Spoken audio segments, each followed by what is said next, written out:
에게 햇살을 주시고 햇살을 머금고 이 자리에 나와 하나님의 말씀의 햇살을 먹을 수 있는 은혜 주시니 고맙습니다. 하나님의 말씀의 햇살을 먹을 때마다 우리의 영이 깨어나고 우리의 영이 숨쉬게 하시고 우리의 영이 하나님의 말씀에 집중할 수 있게 하시옵소서. 그리하여 영적 성장을 이룰 수 있는 저희들의 모습 되게 하시옵소서. 예수님의 이름으로 기도드리옵나이다. 아멘. 자, 성경 공부 오신 것을 진심으로 환영하고요. 하나님의 말씀을 먹는 자들이 강건하고 하나님의 말씀을 듣는 자들이 순종하게 되고 순종하는 자가 성숙한 하나님의 백성으로서의 삶을 살아갈 수 있다는 말씀 드리겠습니다. 이사야 선지자가 이러한 고백을 했습니다. 악을 선하다 하며 선을 악하다 하며 흑암으로 광명을 삼으며 광명으로 흑암을 삼으며 쓴 것으로 단 것을 삼으며 단 것으로 쓴 것을 삼는 자들은 화 있을진저 이렇게 말하고 있습니다. 이게 무슨 말이냐면 악을 선하다 하며 하나님의 말씀이 아닌 것을 선하다 하고 하나님의 말씀을 악하다고 하고 흑암으로 광명을 삼으며 말씀 아닌 것으로 광명을 삼으며 말씀으로 흑암을 삼으며 쓴 것으로 말씀 아닌 것으로 단 것을 삼으며 말씀으로 쓴 것을 삼는 자들은 화가 있겠다라는 말씀입니다. 이 시대는 혼돈의 시대라고 얘기해요. 혼돈의 시대라고 하는 것은 어두움의 영들이 계속 집중적으로 우리를 공격한다는 것입니다. 신앙을 나태하게 만들고 신앙을 연약하게 만들고 신앙에서 떠나게 만든다는 사실입니다. 코로나 이후로 한국교회의 성도들이 기하급수적으로 추락했습니다. 과연 코로나 때문인가 이렇게 질문하고 싶지 않으세요? 코로나 때문에 정작 그 사람들이 기하급수적으로 교회를 떠난 것인가? 그렇죠. 꼭 그런 것만은 아니지 않겠는가? 여러분, 만약에 하나님의 말씀을 생명이라고 믿고 의지하면 그거 잡으시겠어요? 안 잡으시겠어요? 그거 잡는단 말이죠. 산소 호흡기를 차고 있어야 우리가 삶을 살지 않습니까? 이것을 떼고서는 우리가 인생을 살아갈 수가 없습니다. 코로나 때일수록 하나님의 말씀이 더 우리의 영혼 깊은 곳으로 내려가야 하지 않겠습니까? 그런데 하나님의 말씀을 듣지 않는다는 것이죠. 들어봐야 우리에게 무슨 유익이 있겠는가, 이런 생각이 많은 사람들 가슴속에 있다는 것입니다. 특히 이 시대에 더 두드러지게 나타나는 것은 악을 선하다고 말해요. 우리가 배우는 지식들, 과학적 증거들, 이것을 통해서 하나님의 말씀을 버리는 경우가 너무 많이 일어나고 있다는 것입니다. 인터넷에서 흘러나오는 그 지식과 그 정보들이 하나님에 대한 우리의 마음을 뺏어갈 때가 너무 많이 있다는 것입니다. 그래서 이 이사야의 말씀은 오늘날 우리에게도 해당될까요? 안 될까요? 해당된다는 거예요. 하나님의 말씀은 특정 시대에 말씀하시는 것처럼 보이지만 하나님의 말씀은 모든 세대를 초월하여서 우리에게 주시는 것이다 하는 것입니다. 요 끝에 있는 화 있을진저 이 말씀에 주목할 필요가 있습니다. 우리도 하나님의 말씀에 집중하지 않고 하나님의 말씀에 합당하지 않는 삶을 산다면 하나님께서 주시는 어려움을 당하게 될 수도 있다 하는 것을 아실 필요가 있습니다. 여러분, 미국에서 조사한 거예요. 성경과 기독교 서적 구입 연간 25억 달러라고 합니다. 한 약 3조 정도 성경을 구입하고 기독교 서적을 구입한다고 합니다. 또 성경 구입만 5억 달러, 약 5,400억 정도 구입하는 돈이 이 정도 된다, 이렇게 밝히고 있습니다. 어마어마하지 않습니까? 너무 큰 시장 아닙니까? 일단 전화 받으시고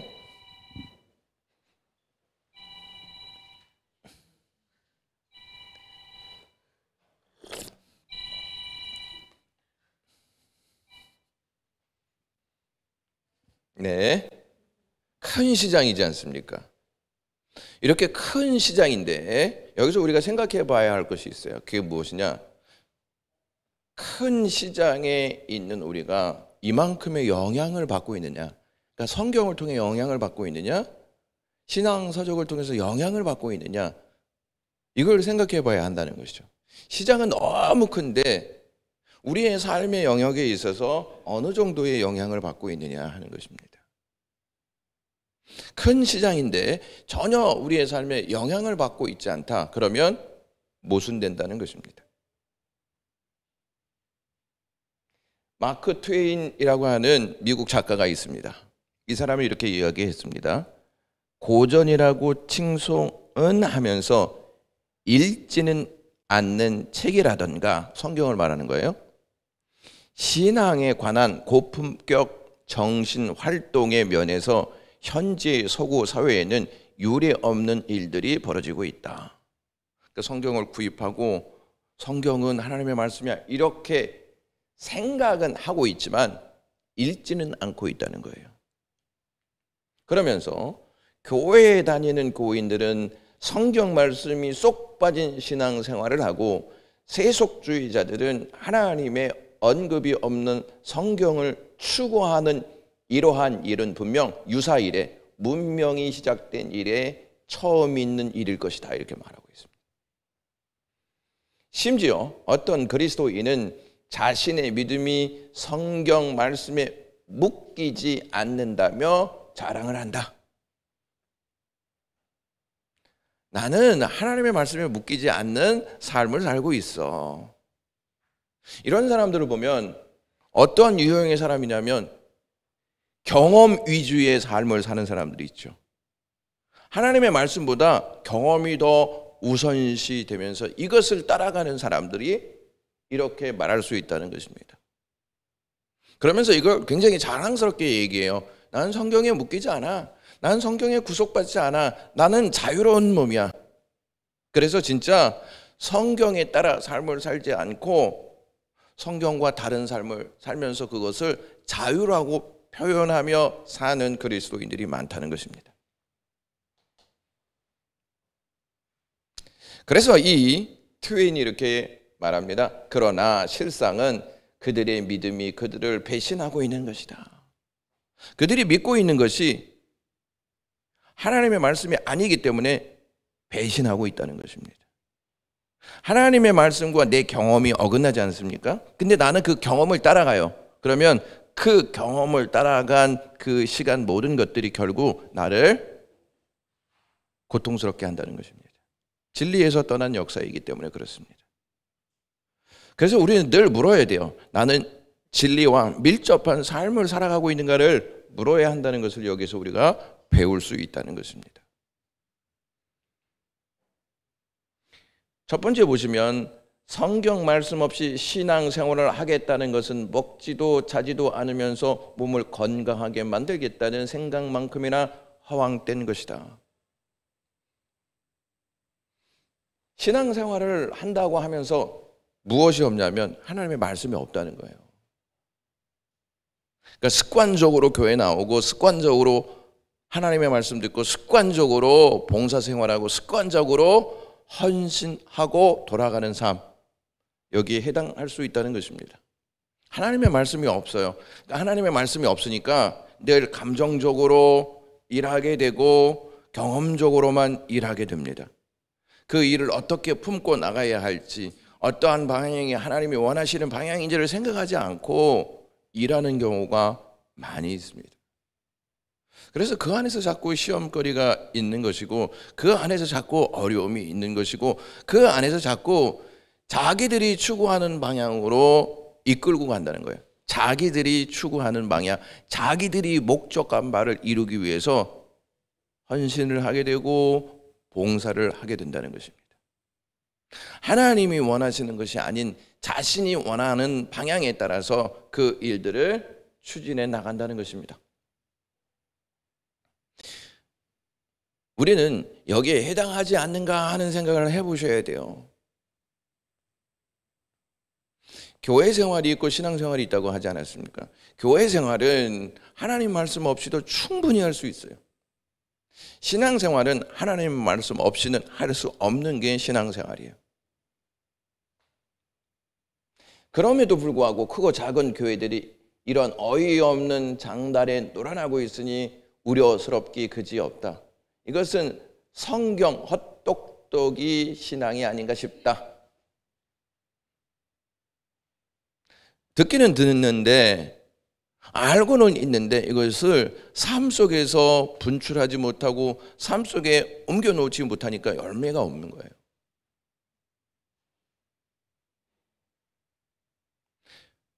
그러니까 자녀들이 공부는 한다고 하지만 시험을 보면 시험 점수가 잘 안 나와요. 자녀들은 공부를 했다고 분명히 부모들에게 말하는데 결과는 안 좋게 나온다는 것입니다. 여기에서 우리가 좀 생각해 봐야 할 것이 있습니다. 자, 보세요. 위험할 정도로만 성경을 알고 있다. 어떻게 느끼세요? 이 부분에 대해서? 내가 가지고 있는 그 성경이 위험한 방향으로 이끌어 가는데도 모른다는 거예요. 그리고 내가 가지고 있는 성경 지식이 위험하다는 사실조차도 모른다는 거예요.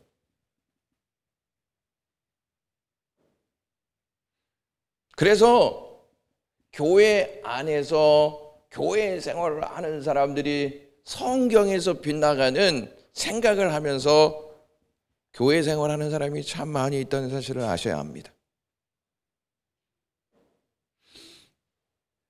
위험할 정도로만 성경을 알고 있다. 이것을 내 머릿속에 좀 담아 두실 필요가 있어요. 왜 안 배우는지 아십니까? 성경을. 물론 가르치는 사람이 잘 가르쳐야 그러겠지만 안 배울수록 위험할 정도로만 성경을 알게 됩니다. 위험할 정도로. 우리가 물을 마실 때도 계속 정수하지 않습니까? 그렇죠?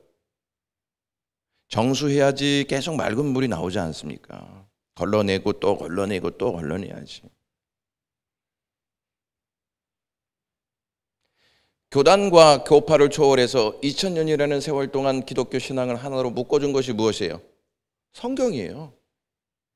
저와 여러분들을 묶어준 게 성경이란 말이에요. 근데 보통 사람들은 성경보다 혈연관계, 전통, 역사 이러한 것으로 우리를 묶고 있다고 생각을 해요. 이거 거듭 이야기해도 이걸 인정하지 않는 사람들이 굉장히 많아요.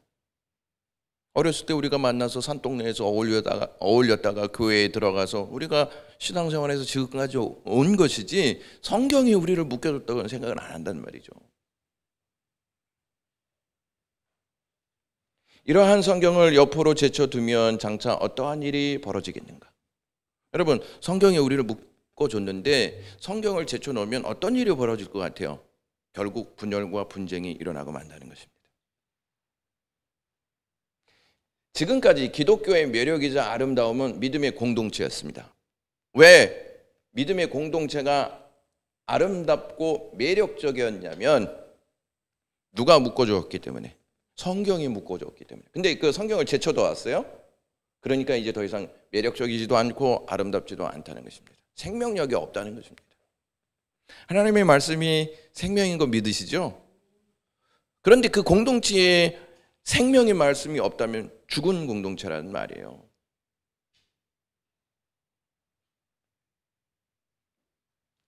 성경이라는 책을 통해 서로 하나로 연합되어 있었다. 그러니까 성경을 제쳐두면 이제 서로 하나가 아니라 둘이 되어지고 셋이 되어지고 분열의 양상을 가지고 올 수밖에 없는 상황을 맞이하게 된다는 것입니다. 두 번째, 이 시대의 성경은 만만한 이동 관역이다. 이게 무슨 말이냐면 내가 옮겨 놓고 싶은 그 장소에 성경을 갖다 놓는다는 거예요. 유리한 쪽으로만 내가 성경을 갖다 놓는다는 거예요. 내가 원하는 쪽으로만 성경을 갖다 놓는다는 거예요. 그래서 그렇게 해석해 버려요. 내 상황에 맞게 성경을 해석해 버린다는 것이죠. 자기 마음대로 아무 곳에나 가져다 놓고서 빼고 더하고 뒤틀고 왜곡하고 심지어 날조까지 한다. 더 안타까운 것은 그렇게 온갖 짓을 해도 몇 프로 교인들이 눈치채지 못한다. 95%예요. 95%. 여기 1000명이라면 몇 명이 눈치채지 못한다는 거예요. 지금 계산하시기 바빠가지고 대답을 못 하시겠어요? 그러면 5%만 눈치챈다는 거잖아요. 그렇죠? 그 5%는 어떠한 사람들일까요? 여러분들이 그렇게 하셔야죠. 우리요, 우리 이렇게. 배우는 사람이 눈치챕니다. 분별할 수 있는 기준이 생기기 때문에 그래요.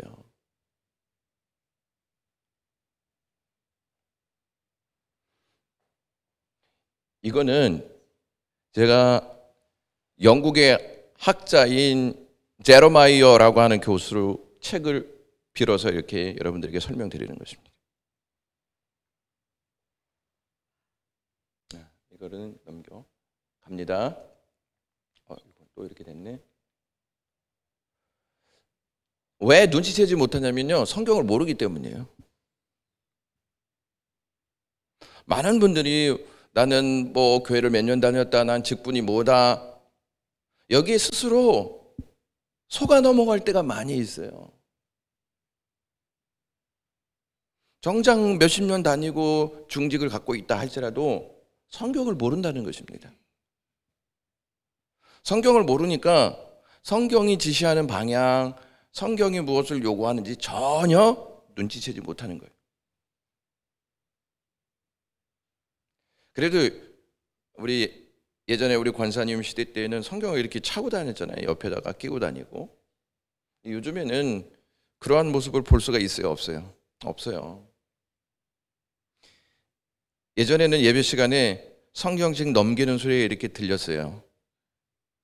목사님이 오늘은 뭐 여호수아서 몇 장 몇 절입니다, 몇 페이지에 있습니다, 그러면 그거 막 찾는 소리가 있었는데 지금은 그 소리가 들릴까요? 안 들릴까요? 안 들려요. 왜냐하면 뒤에 스크린이 있잖아요. 여러분, 제가 오늘 이 스크린 없이 여러분들에게 막 강의한다면 여러분들은 무슨 생각을 하실까요? 더 집중할 수 있을까요? 아니면은 그냥 머리가 하얘진 상태로 그냥 이게 말이야 소리야 뭐 이렇게 생각하실 것 같아요.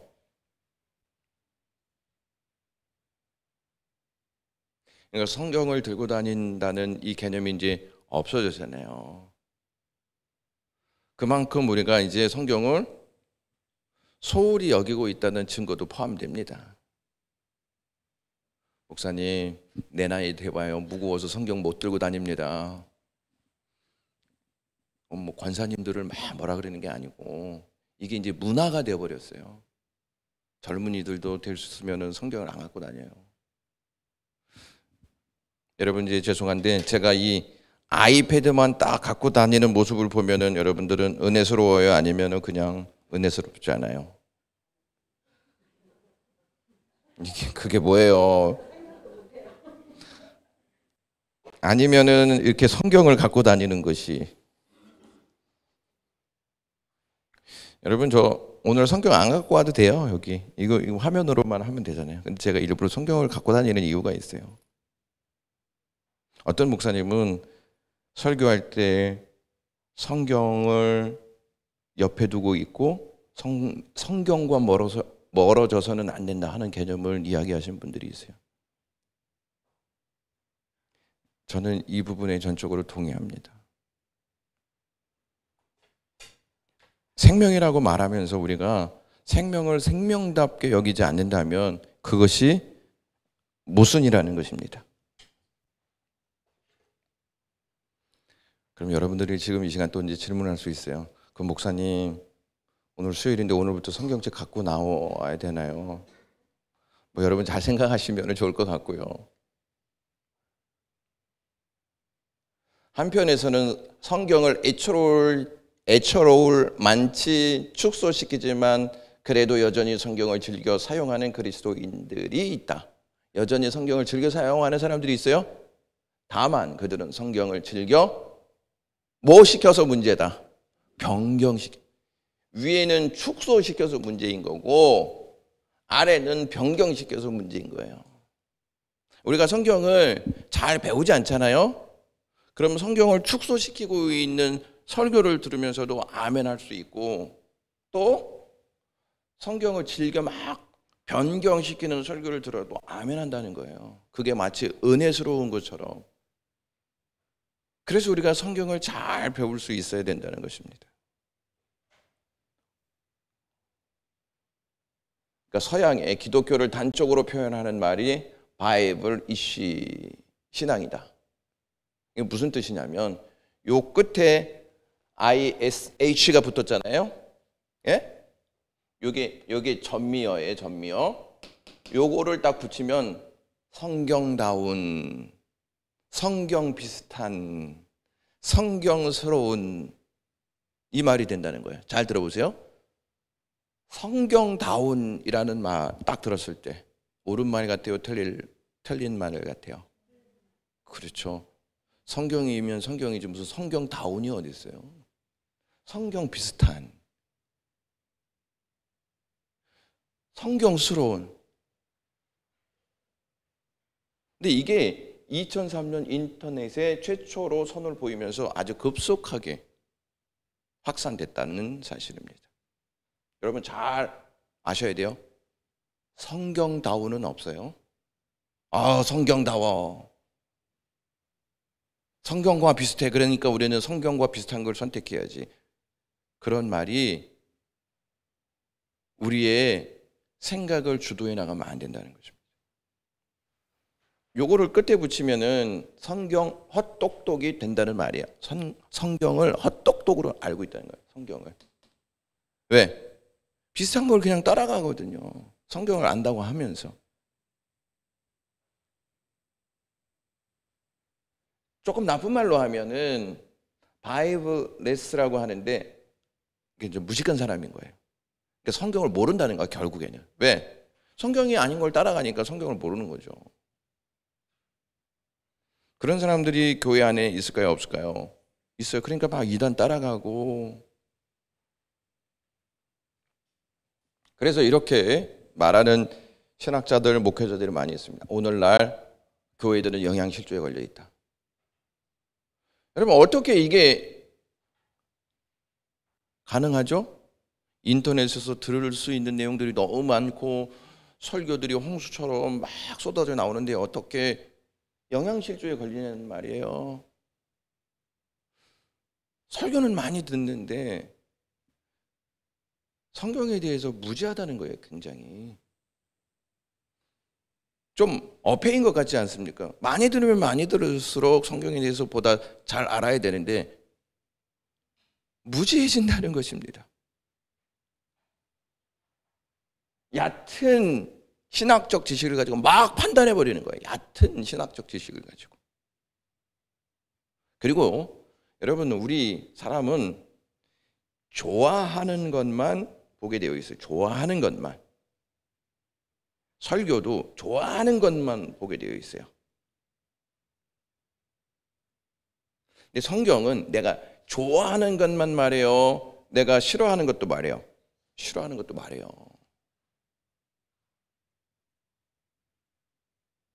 근데 내가 싫어하는 거에 대해서는 우리가 안 들으려고 해요. 그 좋아하는 것만 들으려고 하니까 편향적으로 나간다는 거예요. 한쪽으로만 나간다는 거예요. 예를 들면 우리는 축복을 너무 좋아해요. 그래서 축복적인 설교를 계속 들으려고 해요. 나의 죄를 지적하는 설교에 대해서는 듣지 않으려고 해요. 내 안에 어떠한 죄가 있는지 잘 알려고 하지 않는다는 거예요. 그 문제를 해결해야 축복의 문제를 우리가 받아들일 수 있는데 우리는 죄에 대한 문제는 그대로 두고 축복에 대한 부분만 자꾸 들으면서 어떻게 하면 축복받을까? 여기에 관심이 아주 많다는 것입니다. 그래서 다른 종교로 개종해서 이탈하는 교인들이 많대요.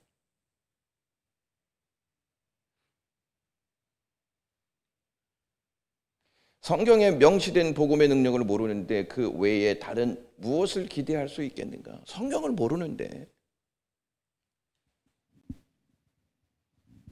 여러분, 교회 안에서 우리 설교를 듣고 또 하나님의 말씀을 읽고 또 필사도 하잖아요.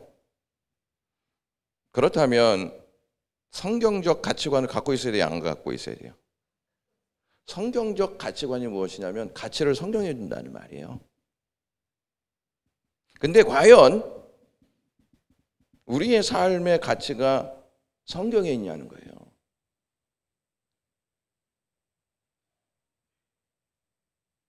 하나님의 말씀이 생명이라고 한다면 여기에 가치를 두어야 되잖아요. 그래야 내가 성경과 함께 호흡하면서 살아가잖아요.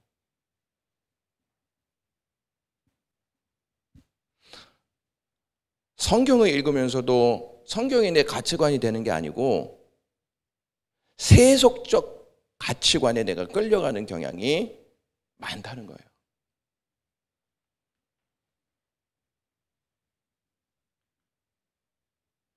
자, 이게 지금 뭐냐면요. 여기 정통사주 어플이에요. 어플. 에? 사주팔자 어플이에요. 요거를 내 핸드폰에 딱 깔아놔요. 다른 사람이 내 핸드폰 봐요? 안 봐요? 에?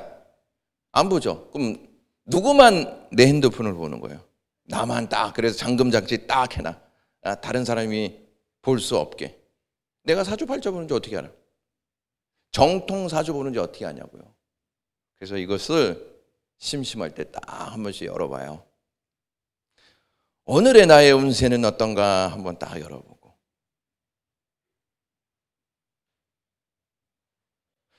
성경적 가치관을 가지고 있다면 합당한 거예요? 합당하지 않은 거예요? 근데 사람들은 이렇게 이야기를 해요. 재미로 보는데 어때서? 재미로 보는 건 다 괜찮나요? 재미로 사람을 때리고 재미로 사람을 우롱하고 재미로 폭력을 가하면 괜찮아요? 어둠의 영들은 재미라고 하는 그 틈을 통하여 역사한다는 사실을 아셔야 돼요. 물론 여기에 나오시는 우리 권사님, 집사님들은 안 그러시겠죠. 만약에 있다면 얼른 이거 지우세요.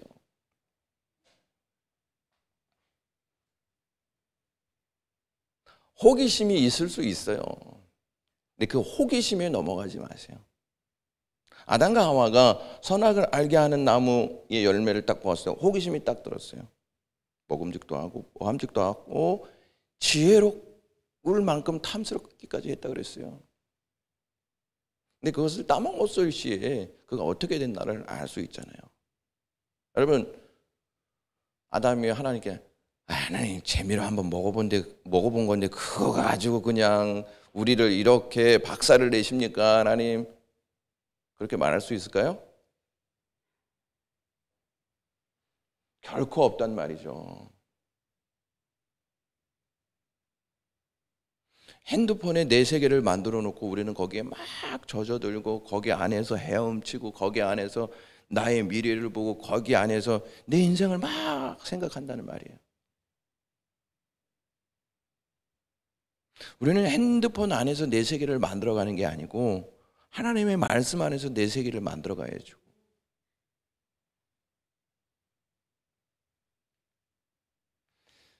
가치관이 세속에 물들어 있어 대화를 통해서도 그것이 금방 드러나요. 여러분, 이렇게 제가 신방을 다니고 교제를 이렇게 딱 해보잖아요. 그러면 어떤 가치관을 갖고 있는지 다는 모르지만 어느 정도는 딱 알게 되어 있어요. 또 우리 권사님들, 우리 집사님들 지혜로우시잖아요.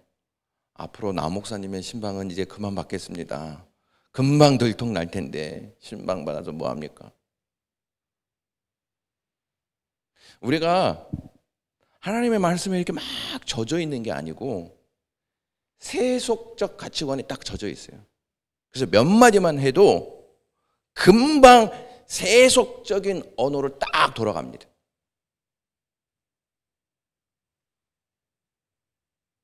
설교를 그렇게 많이 들어도 결국에는 세속적 가치관에 밀려난다는 것입니다. 참 가슴 아픈 현실인 것이죠. 위험한 것은 그것을 좀처럼 바꾸려 하지 않는다는 거예요. 그러니까 아까 정통사조 이거 지우라고 했는데 에이 목사님 뭐 그거 가지고 내 신앙 내가 알아서 할게요. 그리고 안 지우고 계속 본다는 것이죠. 설교는 주일에 교회에서 해당되는 것이지 삶에서는 상관없는 것으로 여기지는 않는가 생각해 보셔야 돼요. 목사님이 사회생활 해봤어요? 사회가 얼마나 냉정하고 사회가 얼마나 치열한데 하나님의 말씀 가지고 사십니까? 예수님은 치열한 세상 가운데 오셨어요? 안 오셨어요? 그럼 예수님은 어떤 길을 가셨죠? 하나님의 말씀의 길을 가셨어요. 고달픕니다. 아프죠. 힘들죠. 그러나 그것이 우리의 길이 되어야 한다는 것을 예수님께서 보여주셨다는 말이죠. 여러분 이제 잘 들어보셔야 돼요. 성경이 어떤 책인가, 어떻게 만들어졌는가, 누가 성경을 기록했는가, 다른 종교의 경전들하고는 무엇이 다른가, 이렇게 질문을 받을 수 있잖아요. 대답할 수 있어야 돼요. 이제 그거 저기 남 목사님한테 가서 물어보세요. 이게 아니고 여러분들이 대답할 수 있어야 돼요. 대체 성경은 무슨 이야기를 하고 있는가, 왜 기록되었는가, 언제 기록되었는가, 처음부터 끝까지 모든 말씀이 신빙성이 있다는 것을 어떻게 알 수 있는가, 성경에 오류가 없는가, 왜 어떤 성경에 내 성경이 없는 다른 책들이 포함되어 있는가. 그러니까 캐톨릭은 더 성경이 많잖아요. 이게 왜 많은 건가? 이러한 질문들을 받을 때 그들에게 답변해 줄 수 있는 성경적 지식을 갖고 있어야 돼요.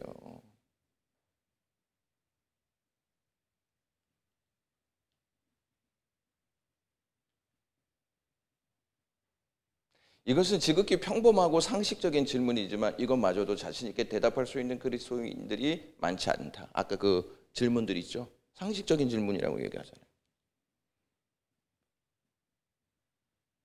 그래서 생겨난 새로운 족속이 탈그리스도족이다. 무슨 말이냐? 아유 너무 어려워. 그래서 자꾸 안 배우려고 하는 거예요. 누가 제일 좋아할까요? 마귀가 진짜 좋아합니다. 야, 그거 어려운데 배우면 뭐하냐? 너 어디에 써먹을 거야? 되게 합리적인 말을 해요. 너 어디에 써먹을 거야? 설교만 들어도 버거운데 무슨 공부야? 얼마나 합리적이죠? 그런데 보세요. 배우지 않을수록 그 수준에 딱 머무르게 만든다는 것이죠. 더 이상 성장하지 못하게 만들어요. 성장하지 못하게 만드니까 마귀는 그 수준을 알까요, 모를까요? 이렇게 얘기하면 좀 귀신같이 알아요. 귀신이니까 귀신같이 알죠. 그 수준에 딱 되면은 딱 걸려 넘어지게 만듭니다. 그걸 못 넘어가게 만드는 것이죠. 물론 시간이 없어서 성경을 배우지 못하시는 분들이 있지만 시간이 있어도 배우지 않으려는 분들도 있습니다. 그렇기 때문에 성경을 안 배우니까 어떤 문제가 딱 발생하면 성경으로 풀까요? 감정으로 풀까요?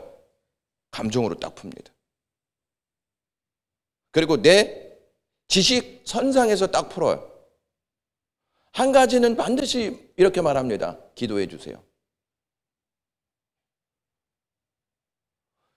인간적인 면으로는 기도해 주고 싶죠.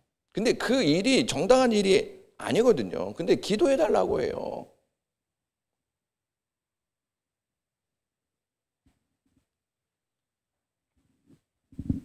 영적으로 취약한 나이가 19세에서부터 33세라고 합니다. 이 나이에 있는 사람들이 하나님의 말씀을 버리고 교회를 떠나요. 왜 떠날 것 같아요? 이 사람들은 이 지식이 딱 꼭대기에 있어요. 배운 게 너무 많거든요. 지식으로 성경을 딱 가늠해 보면 너무 허황되거든요. 하늘에서 만나가 내리죠. 메추라기가 내리죠. 막 바다가 열리죠. 해가 막 멈춰서 있죠. 예수님이 죽은 사람 막 살리죠. 그들의 지식적인 선상에서는 이게 이해가 될까 안 될까요? 안 되죠. 허황되다 이거 너무. 그래서 교회를 떠나는 거예요. 옛날에는 교회를 다니지 않는 사람들이라고 얘기했잖아요. 뭐 요즘에는 가난한 성도 이렇게 얘기하는데 이제 그게 바뀌었어요.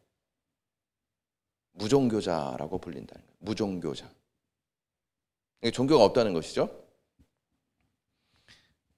종교 없는 사람이 있을까요? 여기서 이렇게 말했지만 종교 없는 사람은 없어요. 왜? 사람은 내 자신이라도 믿기 때문에 그래요. 내 자신, 내 지식을 믿고 있다는 거예요. 내 지식을 믿고 있기 때문에 하나님도 없다. 그렇죠? 내 지식이 나를 지배하니까.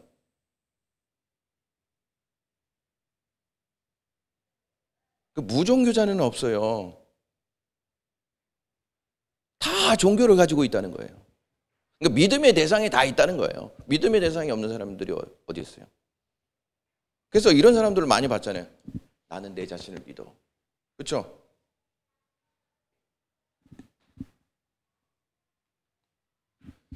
역사학자 마크롤이라고 하는 유명한 교수인데 이렇게 얘기했어요. 남북 전쟁이 끝나고 채 10년도 되지 않아 미국의 성경적 기반이 허물어지면서 쇠퇴의 길로 들어섰다. 10년도 차 안 돼서. 그러니까 노예를 자유하게 했잖아요. 예? 자유하게 했는데 그 이후로 성경을 따라 살지 않던 미국 사람들은 그 삶의 기반이 허물어지고 쇠퇴의 길로 들어섰다는 거예요. 이건 성경학자가 얘기한 게 아니고 어떤 학자가 얘기한 거예요? 역사학자가 얘기한 거예요. 역사학자가.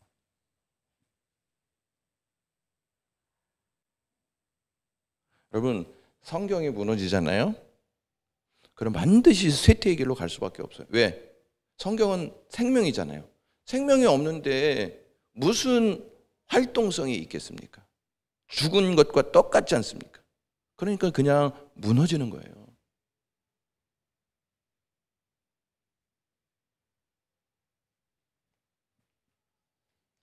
이 1960년도에 나온 책인데요. 앵무새 죽이기라는 책이에요. 여기에서 하퍼리라고 하는 이 작가가 이렇게 얘기했어요. 가끔은 한 사람의 손에 들려있는 성경이 다른 사람의 손에 들려있는 위스키 병보다 못할 때가 있다. 이게 무슨 말이냐면 위스키를 먹으면 술을 먹으면 취해요, 안 취해요? 취하죠. 근데 어떤 사람이 가지고 있는 이 성경책은 성경 속에 자기가 순종하지 않는다는 거예요. 그러니까 성경 따로 나 따로 아무런 성경에 영향을 미치지 못하는 거예요. 근데 위스키를 먹으면 영향을 미쳐요, 안 미쳐요? 미쳐요. 그러니까 위스키는 영향을 미치는데 이 성경은 영향을 미치지 못한다는 거예요. 우리를 꼬집고 있는 거예요, 우리를. 이거랑 똑같은 거죠. 야, 너희들 하나님의 말씀 생명이라며. 그 생명이 왜 너희들을 하나도 변화시키지 않아? 왜 하나도 영향력을 주지 못해?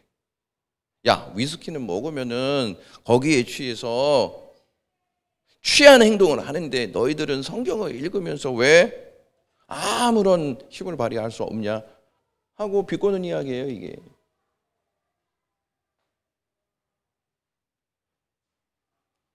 우리가 성경에 무지몽매하게 된 이유는 성경이 부족해서가 아니에요. 성경이. 예? 성경 말씀에 대한 지식과 무엇이 부족해서? 이해가 부족해서.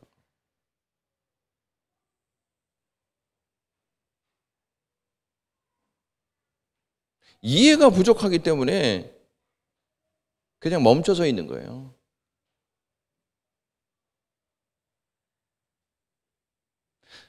성경이 부족해서 은혜를 못 받는 게 아니고 내가 그 말씀을 믿음으로 받지 못하고 이해하지 못하기 때문에 은혜를 못 받는 것입니다. 여러분 한번 보세요. 역사상 지금처럼 성경이 다양하고 풍부하고 구하기 쉬운 때가 없습니다. 그렇죠? 뭐 지금은 성경 어플만 깔아도 언제나 어디서나 다 읽을 수가 있어요. 성경 번역본도 많아요. 영어 번역본 얼마나 많은지 몰라요.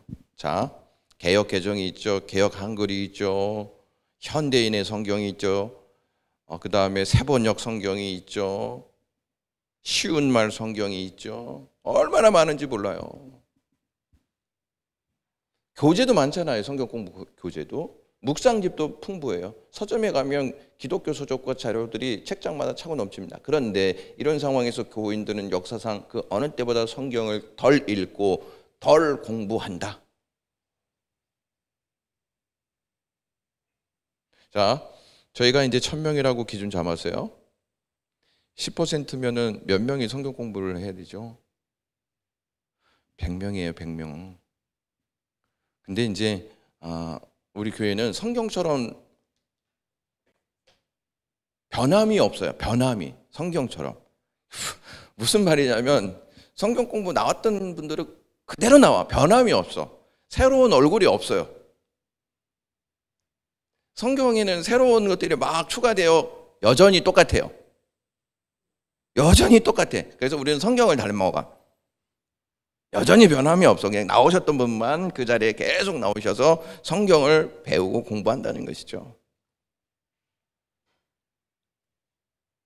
저희가 종교교육 시리즈에 대한 설교를 하잖아요.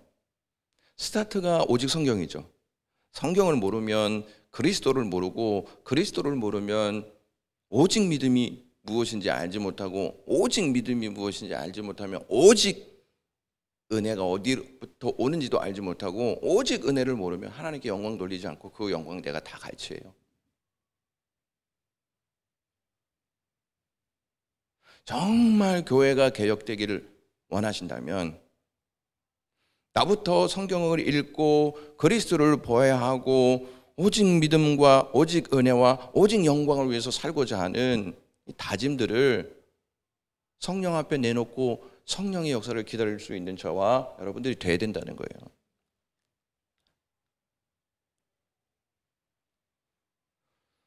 어느 기독교 출판사는 무려 60권이 넘는 성경 번역본을 출간하고 있다.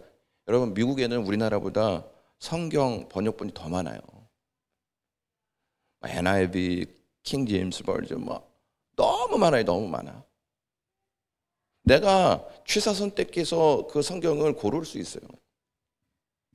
근데 성경은 덜 읽고 있다는 거예요.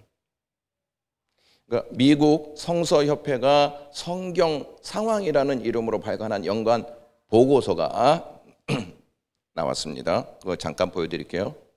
해마다 2,500만 권의 성경이 판매된다. 엄청나잖아요. 그러니까 우리나라 인구가 지금 한 6천만 되나요? 6천만 된다고 생각을 하세요. 그러면 몇 분의 몇이에요? 굉장한 숫자잖아요. 근데 보세요.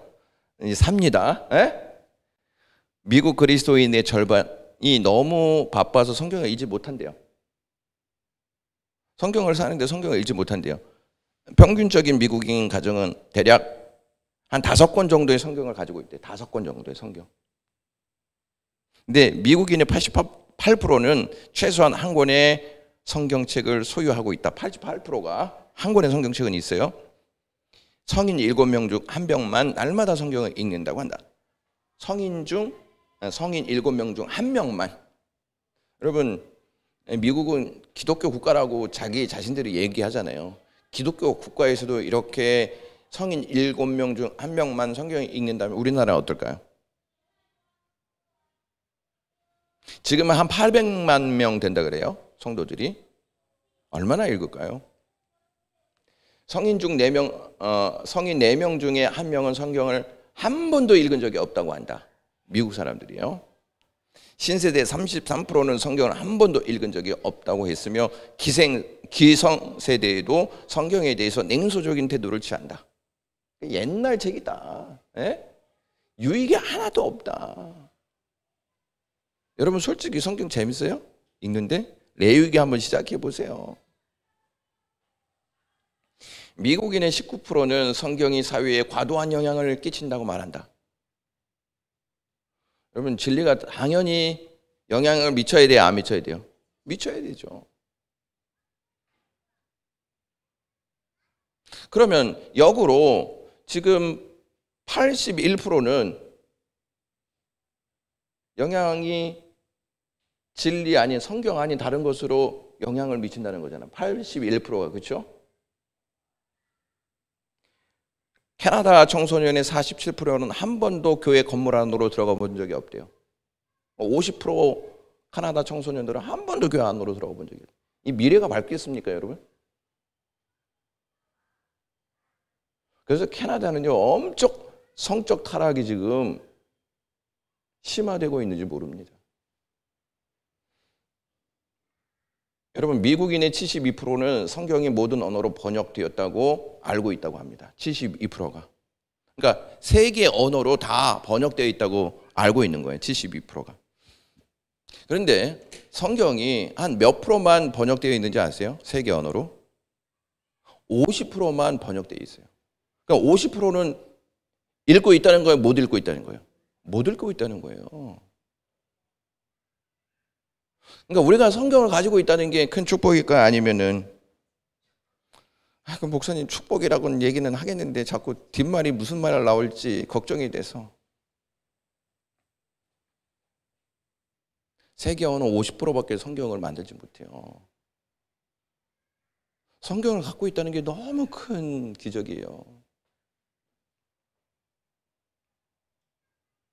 지금까지 성경이 보존되었다는 것 자체가 기적 중 기적이며 성경의 신빙성을 보여주는 가장 강력한 증거다. 무슨 말이냐? 여러분, 기독교가 이제 시작된 게 313년서부터 이제 공식화된 거예요. 근데 그 전까지, 그러니까 300년 동안은 아주 극심한 박해였어요. 그런 상황에서 초기 기독교의 문서들이 남아있다는 게 기적이에요. 여러분 300년 동안 계속 박해를 받는 거예요. 그러니까 300년 동안 북한과 똑같은 상황에 있었다는 거예요. 북한과 똑같은 상황에 있었는데 기독교 서적이 남아있다는 게 기적이 아니고 뭐겠니 하는 거예요. 자, 그러니까 헤롯 당시, 과거에 헤롯 당시에 다메섹에 니콜라스라는 역사학자가 있었대요. 에? 이 니콜라스는 144권의 방대한 양의 세계 역사서를 기록했다고 합니다. 굉장히 많잖아요. 근데 모두 다 손실되고 단 한 권도 남지 못했대요.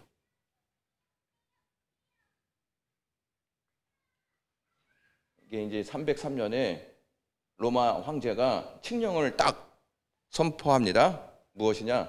기독교 책들을 다 없애버려라. 교회 건물을 다 불태워버려라. 그러면 이제 없어져야죠. 책이 여기 기독교 책들을 다 없애버리라는 공포를 했으니까. 보세요. 하지만 고문과 죽음의 위협을 견딘 그리스도인들은 성경책을 내놓으라고 관리들의 으름장에 불복했고 결국에는 자신들의 거룩한 책과 함께 죽음의 길을 선택했다. 뭐냐? 후손들이 하나님의 말씀을 보도록 다 감춰놓고 필요할 때만 읽고 후손들에게 전달해 주기 위해서 자기들의 목숨을 아끼지 않았다는 거예요. 그러니까 여러분 성경은 순교를 통해서 우리에게까지 온 거예요. 순교를 통해서. 이게 독일에 있는 민스터라고 하는 이 곳인데 여기에 신약 성경 문헌연구소라고 하는 곳이 있다고 합니다.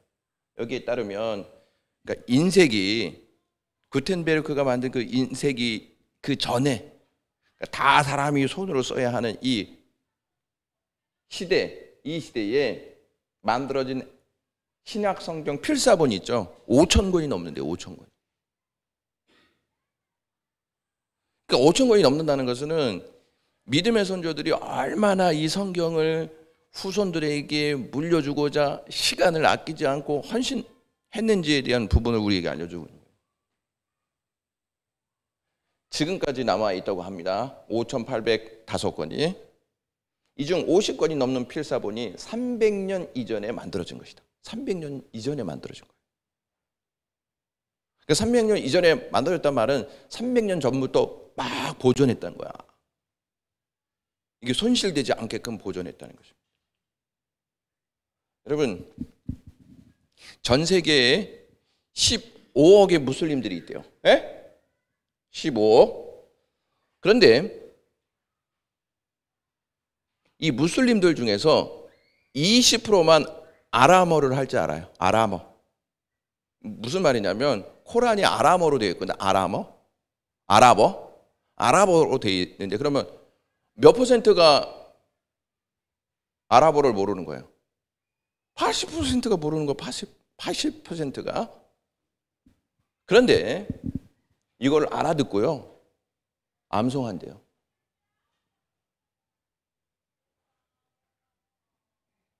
매우 놀라운 일 아니겠습니까?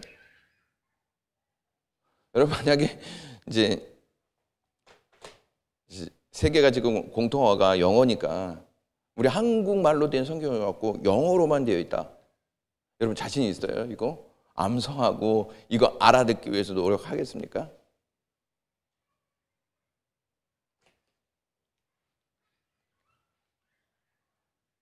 잠깐만요. 지금도 수많은 무슬림 청소년들이 이슬람 학교 마룻바닥에서 잠을 자면서 하피스, 이게 뭐냐? 경전을 암송하는 사람, 코란을 암송하는 사람들이 있죠. 이 사람들이 되기 위해서 코란을 공부하고 있대요. 그러니 이 이슬람교가 얼마나 확대되어지는 그 힘이 크겠습니까? 신약 성경이 두꺼울 것 같아요? 코란이 두꺼울 것 같아요? 신약 성경이 두꺼울 것 같아요? 코란이 두꺼울 것 같아요?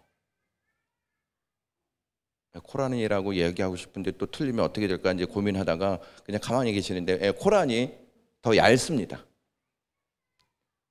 신약 성경보다 더 얇은 게 코란이에요. 이 사람들이 이걸 달달 외운단 말이에요.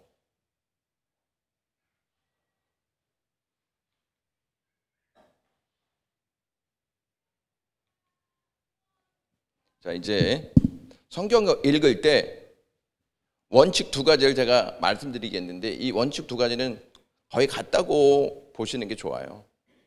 첫 번째는 KD 원칙이에요. KD. 무슨 말이냐?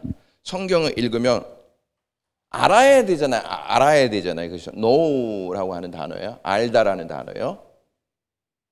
무슨 이야기인지는 알아야 되잖아요. 성경이. 그렇죠? 그래서 know 할 때 여기 앞에 K가 앞에 K고 D는 두예요. 두. 이제 알았잖아요. 그 행동하라는 거예요. 알았으면 행동해야죠. 그래야 영향력이 있는 거죠.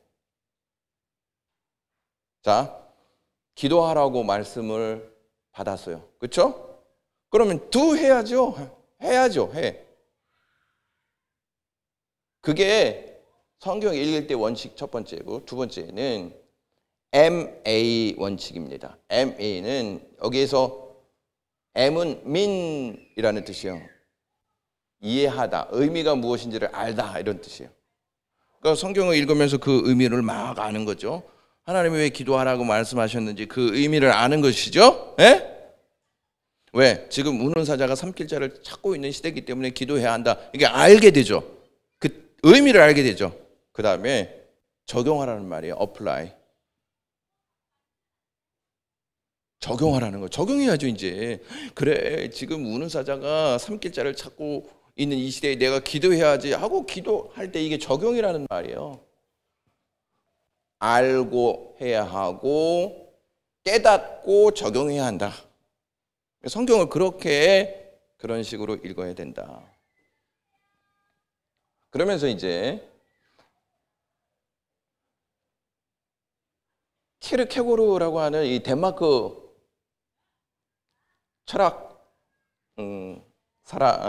철학자가 있는데 그 사람이 이렇게 얘기했어요. 잘 들어보셔야 돼요. 성경은 이해하기 쉬운 책이다. 그럼에도 우리 그리스도인들은 교활한 사기꾼들이라서 이해할 수 없는 척을 한다. 에?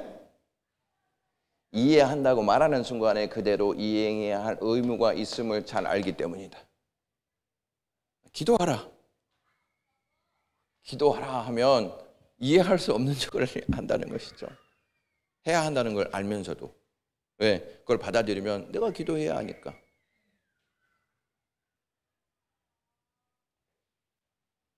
그리스도인들은 이해하고 이해한 바를 행해야 되는 사명이 있다는 거예요. 이제 마지막 10번 보시면 성경을 이해하기 쉽게 정리한 내용이 있습니다. 제가 서두에도 제로마이어라고 하는 교수가 한 말인데, 나는 사랑에 빠지고 우리를 향한 하나님의 사랑이라는 것이죠. 성경을 읽을 때마다 그 하나님의 사랑이 나에게 막 느껴지는 거예요. 근데 우리가 사랑을 깨뜨렸어요. 타락했다는 말이에요. 그렇죠? 그래서 아담이 하나님의 말씀을 어기고 불순종했잖아요. 하나님의 사랑을 깨뜨린 거죠. 근데 다시 사랑하게 되는 역사를 성경은 이야기해줘요. 예수님이 오셔서 다시 하나님을 사랑하게 만들죠. 이게 성경이 우리에게 주는 이야기라는 거예요. 그러니까 쉽게 이야기하면 성경은 사랑 이야기다. 하나님이 우리를 사랑하셨는데 우리가 그 하나님의 사랑을 깼다? 깬 그 인간들에게 하나님은 예수 그리스도를 통해서 다시 사랑할 수 있는 길을 여셨다. 예화 하나 마치고 예화 하나 말씀드리고 이제 끝내겠습니다. 과일을 파는 그 소녀가 있었습니다. 이 소녀는 시간 날 때마다 성경이 읽는 거예요. 근데 어느 날 이 소녀 앞에 어떤 아저씨가 딱 찾아와서, 얘야, 너는 무엇을 그렇게 열심히 읽니? 이렇게 물었습니다. 그러자 이 소녀가 네, 하나님의 말씀입니다. 대답했습니다. 하나님의 말씀입니다. 이렇게 대답했죠. 누가 그 책이 하나님의 말씀이라고 이야기해 주었니? 그러자 이 소년이 하나님께서 제게 그렇게 말씀하셨습니다. 대답했습니다. 자, 그러자 이 아저씨가 하나님이 내게 말씀하셨다고? 말도 안 돼. 너는 그를 만나보지도 함께 이야기하지도 못했을 텐데. 그렇죠? 만나보지도 못하고 이야기하지도 못했을 텐데 그게 하나님의 말씀이라고 너한테 얘기했다고? 말도 안 돼. 이 소녀가 이렇게 얘기했습니다. 누가 아저씨께 하늘에 태양이 있다고 이야기해 주던가요? 그러자 그건 당연한 말이 아니니 그건 누가 말할 필요가 없는 거야. 태양, 바로 그것이 이야기해 주는 거지. 자, 봐라. 태양이 날 이렇게 따뜻하게 해주지 않니? 난 그저 햇살이 좋단다. 누가 저걸 태양이라 이렇게 말하지 않아도 태양이 걸 아는 것이죠. 왜? 따뜻한 햇살이 나를 품고 있기 때문이죠. 그래요, 아저씨 말씀이 옳아요. 그렇게 아저씨가 태양을 느끼듯 저는 하나님을 느낍니다. 제가 성경을 읽으면 하나님께서는 저를 따뜻하게 해줍니다. 제가 이 성경을 읽어서 얻는 저 햇살과 따뜻한 마음은 하나님이 아니고서는 제게 줄 사람이 없습니다. 이렇게 얘기했다고 합니다. 여러분, 혼돈의 시대에 우리가 진리를 알고 있어야 길을 갈 수 있고요. 진리를 알아야 호흡할 수 있습니다. 자, 그러면은 기도하고 마치도록 하겠습니다. 하나님, 오늘 성경에 대한 부분들을 같이 다루었습니다. 성경에 우리를 하나 되게 했음에도 불구하고 성경을 멀리하는 우리의 모습을 발견하게 됩니다.